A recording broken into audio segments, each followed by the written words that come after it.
Me and Drizzy back to back, it's getting scary.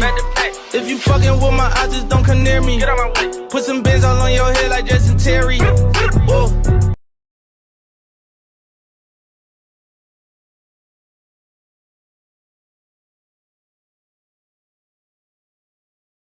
Let's get it.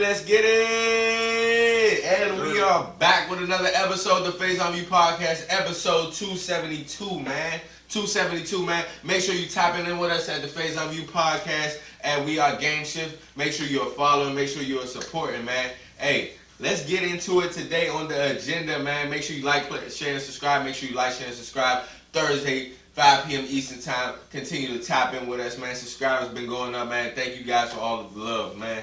So, let's get into it, man. The agenda, alright? What's the funniest movie you ever watched?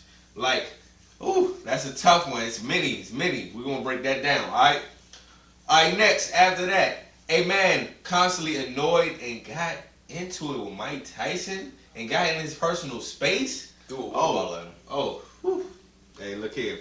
We seen the results of that. That's a fear of mine. I don't know who this bothers Mike, but we're going to get into it. Alright? Next, this went viral, and honestly, I had some takes. I had a take on this one. So, Gia Casey DJ Envy's wife admits to faking it in the bedroom for 10 years, man.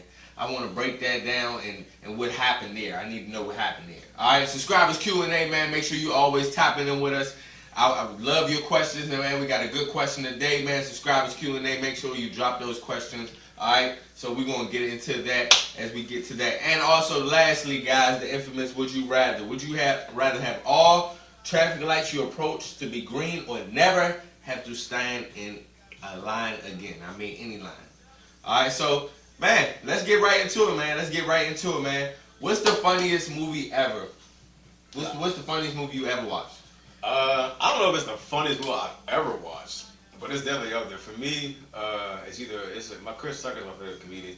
It's either Money Talks or Rush Hour 2. So I'm gonna go one of them. And those some good ones too. Yeah. I might go a little bit on the edge of it's tough. I can say Bad Boys, I can say Money Talks, I can say Super Bad, I can say White Chicks. I don't know, bro. When I was thinking about this, the first time I ever watched Get Smart with Steve Carell, I laughed hysterically. And that's a good one too. That was so funny. I'm not gonna lie to you. I don't know if you ever watched this, but this I feel like this is a historical funny movie. Harlem Nights. Harlem Nights is funny. Hysterical. I don't know, man. You can pick for Beverly Hills Cop is also hysterical. Beverly Hills Eddie Cop. Murphy is he's funny. Bro, I'm not gonna lie. It's some great movies out here talking about funny movies. Yeah. Another low-key funny movie, bro, is Wedding Crashers, bro. I don't know if you ever seen Wedding Crashers. Wedding Crashers is hilarious. Vince Vaughn is funny. I like Vince Vaughn. I like Vince Vaughn. I like Will Ferrell type of humor. Then you get to Adam Sandler, Jim Carrey, their catalog. Cause up there too is Adam Sandler movies. Another Vince Vaughn movie that's funny that he was in. The Rock was in is Be Cool. Have you ever seen Be Cool? Oh yeah, Be Cool. Be Cool is hilarious. Andre 3000. Be Cool and Cedric. Be Cool is hilarious. I might go and watch that. Johnson's Family Vacation. That's hilarious. It's so many great movies to pick from. If I'm to pick one, if you have just one, I'm gonna probably pick Money Talks. All right, it's crazy. Money Talks is hilarious. I think it's like a sleeper with Chris Tucker. Because when you think of Chris Tucker, you immediately think of Friday and Rush Hour. Facts. And people forget about Money Talks and him and Charlie Sheen. I mean, that was hilarious. From start to finish, it was funny. He kind of stole my answer because that's one of the most low key. Not saying it's known in our community. People don't really know Money Talks, like you said, of Chris Tucker's catalog. But that movie, bro, and the stars within the movie. It was Charlie Sheen. Many stars within the movie too. And a lot of people I remember when I tried to put my old coworkers on, cause we gonna have a movie night at one of their houses. I was like, yo, we can watch Money Talk. I'll bring that and Rush Hour. They were like, we don't want to watch that. We don't want to watch Rush Hour. I'm like, bro, I'm trying to tell you, this is hilarious. Chris Tucker and Charlie Sheen, and no one will believe me. And one of my friends remarked, he was like, you know what, I'm gonna try this out. I was like, cool, watch it. He was like, yeah, this was hilarious. I was like, bro, I'm trying to tell you. Dynamic. Step Brothers, hysterical. Step Brothers is funny. Hysterical.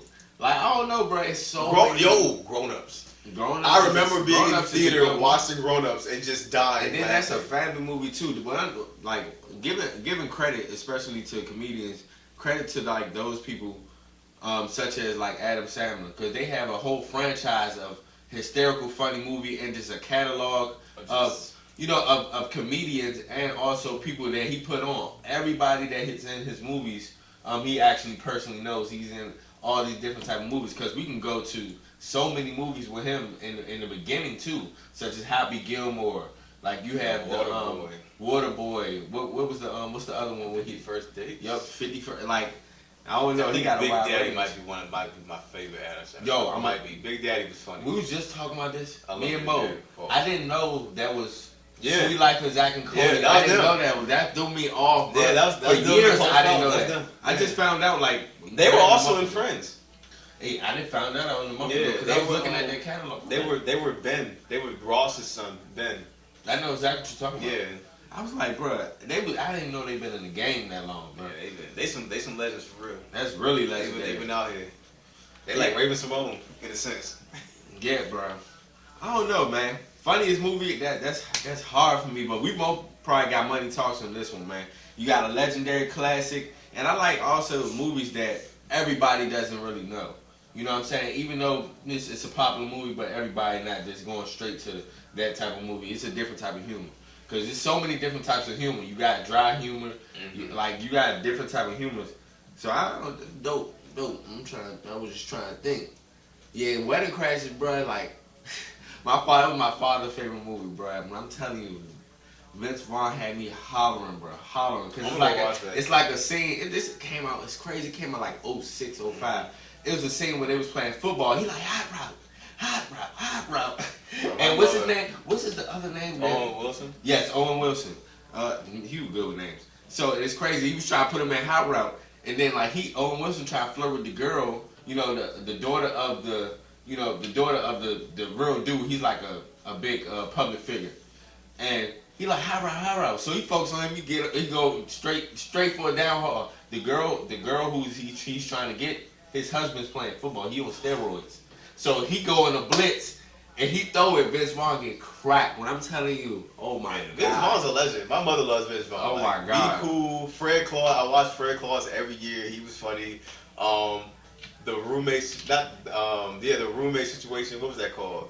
With him and Jennifer Aniston. Oh, yup. I know what you're talking about too. I forgot. He been movies. No, I remember that. Yo, that movie was funny because I remember that scene where they were arguing, and he was like, "What about your sister?" And she goes, "My sister's been through a lot." And he goes, "A dick." It's like, yo. Nah, and then I like his humor too, because that humor is like, it could be raunchy too, but he actually flips it. Vince Vaughn, he said, "A dick." I'm like, yo. Nah, but Vince Vaughn is crazy. My mother, she loves that. What's that? 4 Christmases. Yep, I was. She loves, like, she watches 4 Christmases every year. Couples Retreat. I haven't seen Couples Retreat. Couples Retreat is hilarious. But yeah, Vince Vaughn is a legend. Like, I don't know where he's at right now, but like, he is a legend. He's hilarious. For real. You got so many people to choose from. All right, let's move on, man. Hey, why would you do this? All right, a man constantly annoyed and got on Mike Tyson's nerves and his personal space on a flight. You know what I'm saying? Mike had to put pause on him.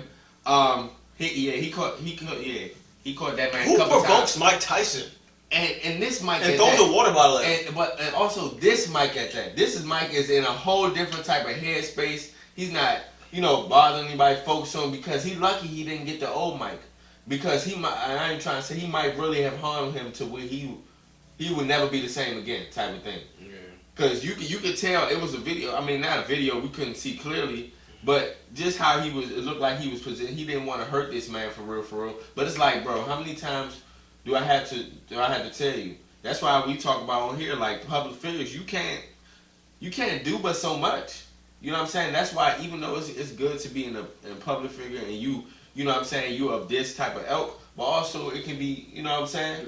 It can be annoying. You just want to be a regular human being, chill, you know what I'm saying, relax, just like a regular human being. Even though we know of his status, like, why are you bothering Mike? Mike Tyson. This is all I know. Listen, someone put a gun out on Mike Tyson, and he hugged that man. He punched you in the face. You are dead wrong. That's how I know you're dead wrong. Blank. He hugged the man who was trying to kill him, and he punched you in the face. You have to be. You know how annoying you have to be. Like he hugged the guy who wanted to kill him, and you got punched in the face. Like you're guilty. There's no way you're not in the wrong. No way. This is not possible. No way. And who provokes Mike Tyson, Who provokes bro? Mike Tyson, yo?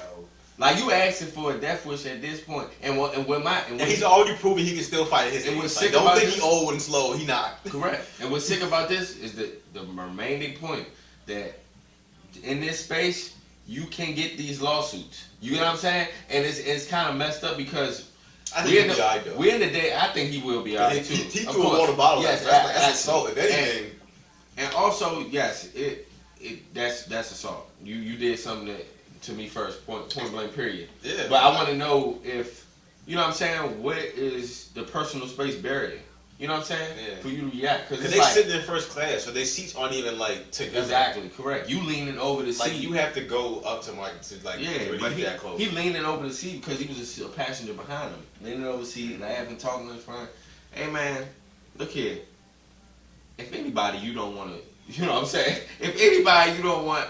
No former boxer or current boxer just leaves MMA fight. I'll be to a point. I'll be scared to say something. Exactly. Because not saying in that space is Mike. He's actually friendly and stuff, but everybody has their personal boundaries, their personal space. Simple as that. Like, boy, I don't know what you think when he caught them hands. Like, I don't know what he knew that was a mistake. It wasn't worth it. It just wasn't worth it. And I don't even know what it didn't matter what the trigger is, what it could be. It's just like, bro, can y'all just stop testing certain people, and especially this is not the pound for pound most dominant boxer that ever is, ever will. We just talked about like trying the wrong people, like right, exactly. We just talked about this last podcast. Like you got to pick your battles, know who to mess with. One of my students just learned that lesson recently. I won't say it on this podcast, but like you think you found somebody you can pick on, and you found out you was wrong. It's always somebody. It's always somebody stronger. It's always somebody tougher. It's always somebody. If you like, you just have to be aware, read the room because this life, and you're not the best at everything. You can't beat your way out of all these situations. Mm-hmm. So it's a lot of people that run their mouth can't back it up, man. That's a crazy situation. All right, man. This situation right here, man. I don't know what to make of this one right here. Certain things gotta stay within your. It's just like certain things should not be brought up, shouldn't be talked about. But let's get into it, man. Gia Casey DJ Envy's wife, she admits to faking in the bedroom for 10 years. When I initially heard this, I was, in awe because first I have an understanding of their situation because they broadcast it, pretty much daily. And often, DJ Envy talks about, just being transparent about how he cheated and how certain situations in his household, with that happening, kind of bettered their relationship. But also, in my eyes, looking in the woman's perspective, I feel like, first, she sacrificed a lot because you cheated on her, and she got past that to a certain extent, probably mentally. Because you have 5 kids, everything is good in the house. Yep, it's good in the household. I have so many different views on this because also, in a sense, I'm looking at the situation like mentally, if I do that happen to me, and we all different, but like my significant other, partner for life, if that happens, how am I going to continue to do anything with this person to begin with? But she got past it. But also, it's like now we're broadcasting that you have 10 years of being unpleased. It's no way. Like, it's no way if y'all haven't had this conversation. You gotta say something. Because if you do that, you say something to me after 10 years, there's nothing you can do to repair my confidence. Yeah, like after 10 years, after 10 years, like, we're gonna have to go to counseling or something for me to get that back. Yeah, something real. Because it's like, really, and why would you tell everyone? And tell everybody and tell the world. The internet is like so brutal. Like, fam, like memes get made like in a millisecond. Like, it doesn't take long for them to get made. Like, it's just, I just would have kept it to myself. And like, you gotta like, you can't do that. Like, if you're unhappy about something, you gotta say something. Like, that's your husband. Say something. That's how I feel too. Because a man, like a real man, wants to please his woman. And if he's not, then say that, and he'll go out his way to figure out how to do that. But also, that situation, it's just like, it's like their relationship. Not saying that it doesn't or hasn't gone anywhere. They're good. They're happy with their 5 children, and they have the best of both worlds. You know what I'm saying? They both hustlers and grinders. She does books and DJ Envy, real estate and everything. So much respect to them and a family as a whole. But also, it's like I'm not buying. I'm not buying the media answers and things of that nature. Just me personally, because it's no way that 10 years of faking it, it's, you know what I'm saying, it's not no ruffled fellas, whether it be with him or her. Because if I'm looking in the side of him and I didn't know that, I'll be crushed. Exactly. And like, I'm being honest with a man ego, like what? Like, what? You know what I'm saying? And also it could be like, in a sense where she's holding a lot of, you know what I'm saying, probably, maybe, I don't know with the timetable, but maybe she's holding a type of resentment or type of, you know, low key dislike or a little bit of hate in regards to what transpired, and maybe you can't get that connection again. But it's like they were first everything, from what they said, from what they put out there. Been high school sweethearts. They've been together since for a long time. So it's like, you know, with sharing certain information, I just feel like you need to be careful what you say, how you say it. Man, don't share everything. That's just Beyonce and Jay-Z are my favorite couple. You know why? Because they don't tell us anything about their marriage. I don't know anything about them. Correct. Like, I don't know anything about them. I don't know anything about Rocky and Rihanna either. And I'm fine with that. I don't know anything about them. Everything I know about celebrity couples, I've learned without my consent. Like, I didn't go looking for it. I didn't ask. I didn't research. I'm not a fan. Like, it's cool. But everything I learned without my consent. I appreciate the couples who I don't know anything about. I don't know anything about what they got going on. And nowadays, bro, it's like we speak on a lot of certain things because it's out there. You know what I'm saying? It's out there for the public to judge on. And I get the whole, you know, you never know who can relate to this, and you know who might need to hear this and help. Like, I get it. There is a level of transparency that needs to happen. Absolutely. To help somebody else. But certain things, it's just like, you gotta pick your battles. I wouldn't have said that to the world. Yeah, because now it just put, you know what I'm saying, a certain type of energy on their relationship. Yeah, man got egos and people gonna make fun of him. Yeah, I'm about to say, people gonna be looking at him like, dang, cuz. You know what I'm saying? Even though he's open with talking about it, you know, that's just a different circumstance to me. And honestly, in my opinion, I feel like he's open to talk about it because of what he did in the past, and he owes that, you know what I'm saying, transparency to her as well. Mm-hmm. So it's just like, I feel like if you, and this is just in general, if you feel as though that you're unhappy, you know what I'm saying, just communicate. You feel me? Not saying that she didn't, we just saying that in general. Because this, like, when I read this, I'm like, bro, what? Like, the ego and pride of man, like, what? Women don't understand. You know what I'm saying? Like, I mean, just women are based off emotion. Men are based off, like, respect and ego. Like, the minute you, like, make fun of your man, like, he's probably gonna, like, not talk to you the rest of the day, depending on what you said. Like, no, like, if you ever want your boyfriend to get a side treatment, call him a female. I promise you, he'll stop talking to you. Like, you acting like a whole female. Word? Bet. Right. Like, you not lying. I promise he's not gonna talk to you. This situation, you know what I'm saying? We just speaking on it because I wanted to break down, like, how is that possible? You know what I'm saying? And also knowing that, you know, sex is not the just only thing in a relationship and basing it in a relationship. But if you are married, in which they are, you plan to spend the rest of your life with that person. I'm sure that you want to be pleased with this person too. Exactly. That's just how I look at it. You know what I'm saying? If we just being honest, it's not the whole relationship. And then once you get down the line, it's all about the connection and bonds. That's what it is too. You know what I'm saying? Within that, I'm not broadcasting, oh yeah, that's the first thing that matters. But, you know what I'm saying? If I'm not pleasing you, you know what I'm saying? Say something. And it's a, you know what I'm saying? And that's gonna hinder our relationship down the line. I don't know. You know what I'm saying? Just breaking that down. All right. Moving on. Subscribers Q&A. Make sure you drop those questions in the DM or comments, man. Let's get into it. All right. If you could have personally witnessed one event in history, what would you want to have seen? Go first. I'm still thinking. Woo. That's a tough one. I like in my mind, I went through so many things of like historical moments that I wanted to be there for, and I don't know. Like, if I'm being honest, I might tailor it to.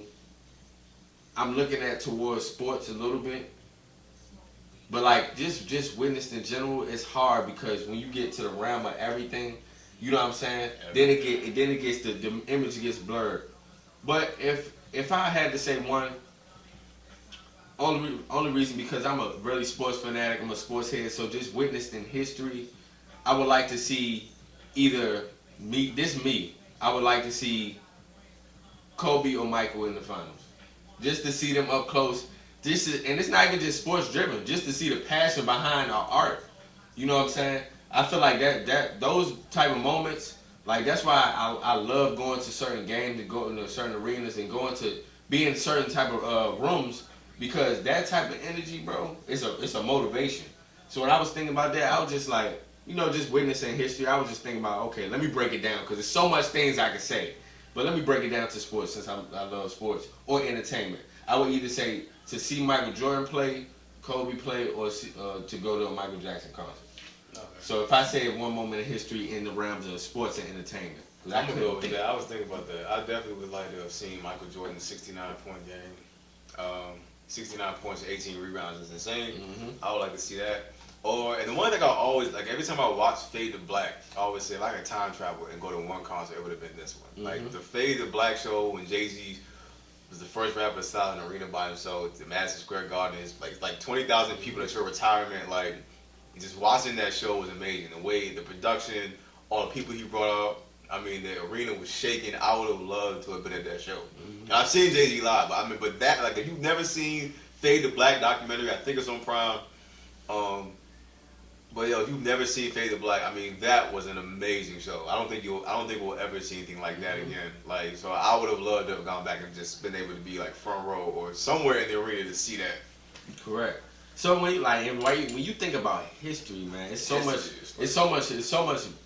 history. Right. It's hard to even break down, to even really start to think about, because there's so much history in the realms of everything. Honestly, in the realms of everything. Because I was like really thinking hard about this. I'm like, how would I break it down in a sense where it will make sense? So witnessing history, I would like to experience some things that happened in the 90s before me. You know what I'm saying? Before me, and living in that world, I just feel like it was just a different time, but I feel like it was more authentic. You know what I'm saying? More authentic, because today, like we say all the time, we got phones, there's a different type of essence back then. You know what I'm saying? So I would definitely say and stick to my answer in regards to like wanting to see, one of the greats play. For real. That's a different. You got people now, I got people that seen Jordan, Mike, either whichever Mike, and still remember that moment today. You know what I'm saying? That's why I see our old heads talk about it. They be like, man, you never seen Michael Jordan in person. Mm-hmm. It's a different type of, you know what I'm saying? It's just giving respect to our people, for real. So, man, let's move forward. The infamous would you rather. Would you rather have all traffic lights you approach to be green, or never have to stand in a line again? I'm never standing in line again. I'm never standing in line again. Roller coasters, sneakers, anything, restaurants, facts. freaking to graduate. I'm never standing in line again. Name anything. I'm not standing in line again. That's like, I'm so impatient. I'm so impatient, bro. So this is instantly to me, but also I thought about the green light thing, because I feel like with me, I don't know, it's a superstition. I don't know what is going on with me, but every time I get to a light, it turns red or something on me. So I'm like, I don't know, because I hate traffic lights, just because you know what I'm saying. Of course, everybody trying to get where they gotta go, but nah, this was a little easy for me. Never stand in line again for nothing. For nothing, bro. And I know you a sneakerhead standing in line, having to wait. Nah, I'm straight off of that. Facts. But the traffic light thing is definitely intriguing. I was like, dang, every time I approach the light, it's green. Dang, that would be lit. That would be lit. That would be very lit. Like I get some places faster. That would be lit. Cause especially where we stay at. Do back roads, of course. I would take back roads everywhere. Right. I wouldn't even take the Beltway. Exactly. We wouldn't take the Beltway at all. Wouldn't even think about the highway or Beltway. But nah, they never stand in line again. Like for sure. I'm impatient, bro. I gotta get to where I gotta get. Get right. I would have so much right fun at any amusement park. I would ride every ride. No, I would probably for the first time in my life ride every single ride I want to ride at an amusement park. There's no, because if I was standing in line, I'm getting on everything. And then you get into the Ramsey concerts and other stuff. Yeah, man, yeah. I'm in there. I'm green light. Oh yeah, man. Before we get into, what I'm saying, into the podcast, I want to talk about this new music coming. Cause I'm not gonna hold you, man. This much respect. I'm a Drake fan, of course, but you gotta respect the craft of Pusha T. Gotcha. And what Pharrell and Kanye West did on that album. Yeah, man. I've been a Push fan for a long time. They went crazy. They went crazy. 2003, 2002, been a big Push fan. It's just like to see like he's still here, still giving you high level bars and just putting out. He takes his time. He takes his time, and the work is always incredible. He's the one guy who I never want to change his content. Like I always turn into a drug dealer whenever Pusha T drops. Like he in the kitchen. I'm telling you, I'm in the kitchen until I'm done listening to this album, bro. Nah, for real, man. Much shout out to him and that album. Push. For real. And Future's on the way. Future on the way. We about to see, man, because it's about to be a run of artists, man. Because after Kendrick drop, man, I'm gonna tell y'all, it's gonna get spooky. 5 years, and the last album that he dropped, was more 10 for 10. First rapper won it for the Pulitzer. I forget because it was Tim and Hov. One of them won a Pulitzer and one of them won a Peabody, and they were both the first rappers to do off those albums. I don't remember who won which award, but damn winning one of those Nobel Prize awards lets you know how good the album was. And when it comes to albums, I personally don't think Kendrick has a bad album. I think all his albums are classics. I think all three of his albums are classics. I think all of the albums are classics. If you include Section 80, then that's a classic tape. I think every album release he's dropped. He's only got 3, if you don't count Untitled, because that was just like and even that was still a great album, even though it was only 4 songs. But I think Kendrick's he's definitely the most out of his class. He's the most critically acclaimed rapper. He's got the highest metric for his reviews. His albums are rated really well. So I just know his body of work is going to be impeccable. The bars is going to be there. I know he's going to rap about something important. So that's also, he's one of my top favorite rappers. He's tied 5 with Nas for me. So I'm a big K-Dot fan, man. I can't wait. Give me your top 5 rappers. Ludacris, Jay-Z, Kanye, Wayne, K-Dot, and Nas. Tied 5. Ooh. Yeah. That was quick. Yeah, I know my 5. And then quick. 6 and 7 is X and M. Yeah, I don't know the rest. Mine is tough. Mine is tough. If I'm just going 5, this is no order. The only first one I got to order is just Wayne. I'm gonna say Wayne, DMX, Tupac, Drake, J. Cole, and it might it might be with Nas in there, and then you got I do respect Jay-Z. I really do. So I don't know, but that's my 5 for sure. Personally, I got J. Cole in there. I got Drake, I got Wayne, I got DMX, and I got Pac in mine. For real. We talking. Man, another amazing episode, guys. Episode 272, man. We almost reaching that 300 mark, man. We zooming past, man. More good content coming. You already know, man. Man, expect some special guests, man. I got some in store. And we're getting some new equipment soon. So, hey, man, just stay in tune, man. Hey, continue to subscribe, like, share, subscribe, man. And continue to follow our journey, man. Let's get to it, man. Much love and one. Peace. Already.